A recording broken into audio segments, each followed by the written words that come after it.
Bonjour à tous, j'espère que vous allez bien. On se retrouve pour une nouvelle vidéo donc sur le sujet des displays sur la chaîne Pokéfinance.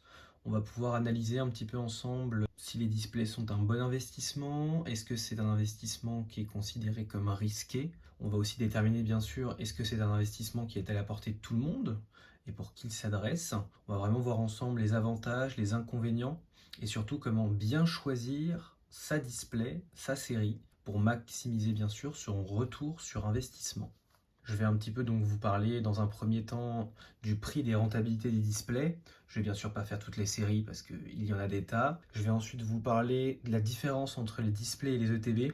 Comme vous le savez, moi je privilégie principalement les ETB et j'expliquerai aussi un petit peu pourquoi, mais pourquoi j'ai quand même quelques displays, je vous en montrerai une notamment. Dans un troisième temps, nous parlerons donc de la stratégie d'investissement. En quatrième point, j'ai donc un petit focus sur une des displays que je possède.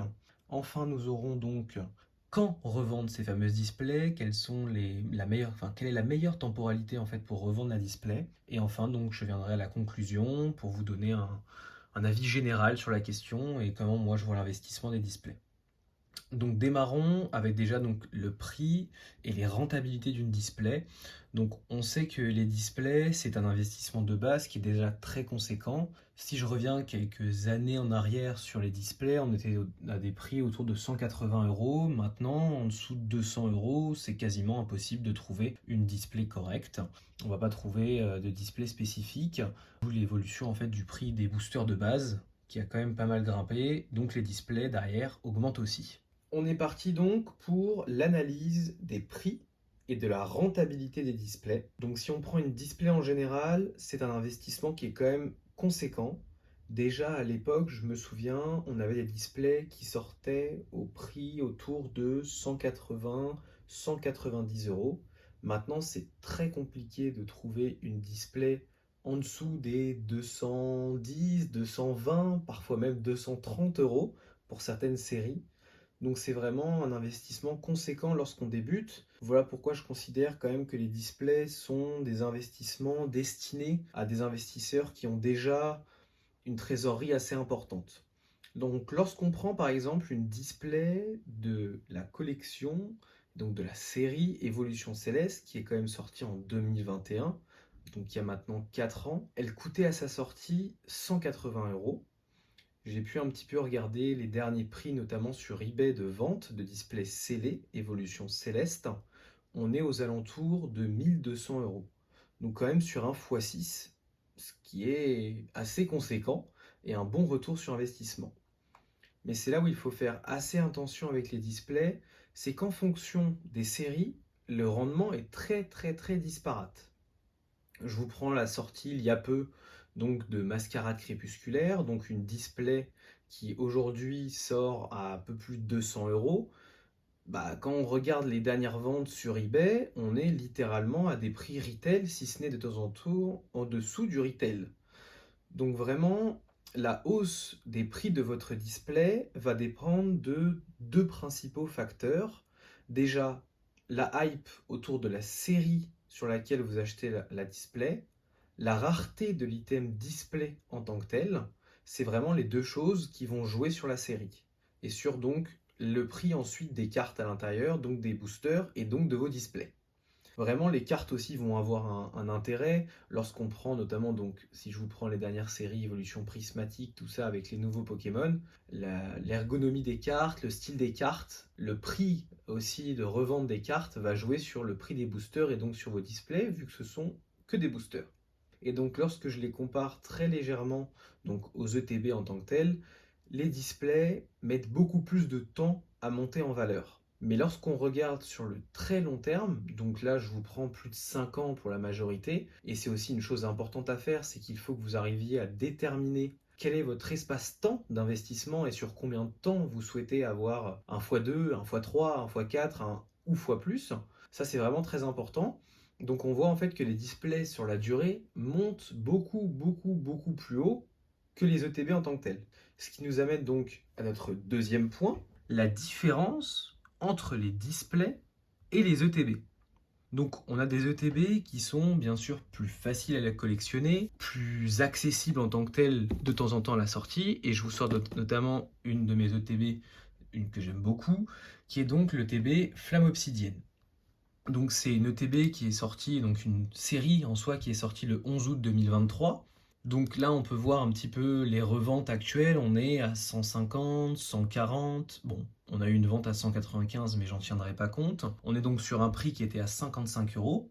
Et donc on est sur une revente actuelle à peu près à x3. Donc ce qui est quand même vraiment pas mal. On a en plus donc les ETB qui montent généralement plus vite que les displays. Et ça donc c'est dû aussi à plusieurs choses. C'est que les ETB sont des éléments à la fois de collection mais aussi d'utilisation pour les collectionneurs. Parce que donc on y retrouve donc les petits dés, les sleeves, etc. C'est un élément qui est aussi très sympa à ouvrir et qui est beaucoup plus ouvert que les displays en tant que tels. Les displays vont prendre vraiment plus de temps à être valorisés et cela va jouer vraiment en fonction des séries. Parce que si on prend la série en tant que telle Flamme Obsidienne, donc on prend l'ETB est resté en magasin extrêmement longtemps.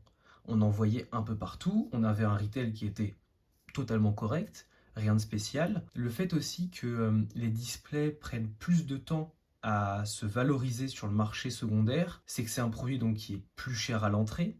Souvent, elles sont ouvertes donc en box break, donc il y a moins de circulation sur le long terme, donc elles grimpent plus lentement. Et donc si on veut pour moi un investissement sûr et avoir un retour sur investissement assez rapide, il faut souvent quand même privilégier les ETB en tant que tel. Mais par contre, si on vise 5-10 ans, les displays, pour moi, sont un investissement phare à faire et surtout commencer par une sélection des displays intéressantes en fonction des séries. Et je vais y venir juste après donc la stratégie d'investissement. Nous sommes donc partis pour ce petit focus sur la stratégie d'investissement. Avant d'investir dans Pokémon en général, mais dans n'importe quel domaine, ça correspond aussi bien à la bourse qu'à la crypto et qu'à l'immobilier, il faut pouvoir se définir un temps d'investissement et au bout de combien de temps nous souhaitons sortir, à quel moment en fait on se dit ok, très bien, j'ai pu faire x2, j'ai pu faire x3, j'ai pu faire x4 ou plus, et on se dit ok, je revends une partie ou je revends la totalité de mes investissements pour pouvoir faire son bénéfice. Donc vraiment, l'investissement et la durée d'investissement est très importante à prendre en compte. Et ça, on le voit sur tout type d'investissement en général et encore plus sur Pokémon. Parce qu'on l'a vu précédemment, si on veut un investissement assez courte durée, qui fait à peu près un x2, eh ben on va se tourner vers les ETB. Les ETB, d'à peu près toutes les séries en général, même si c'est plus important de checker une série qui a quand même une hype assez importante. Mais par contre, à l'inverse, si on souhaite mettre 1, 2, 3, 4, 5, 6 et peut-être plus d'années dans l'investissement, et bien là, les displays sont beaucoup plus intéressantes. Et on l'a vu notamment donc avec le cas d'Evolution Céleste, où en 2021, à la sortie, on est sur une display à 180 euros. En 2025, au mois de février, fin février, on a des displays qui se vendent, 1200 euros, donc un bon x6. Il faut, dans un second temps, sur Pokémon, savoir choisir les bonnes séries. Ça, c'est extrêmement important et c'est primordial lorsqu'on a un temps notamment limité. Je vous donne un exemple très simple. Évolution Apaldea et Écarlate et Violet, donc 151.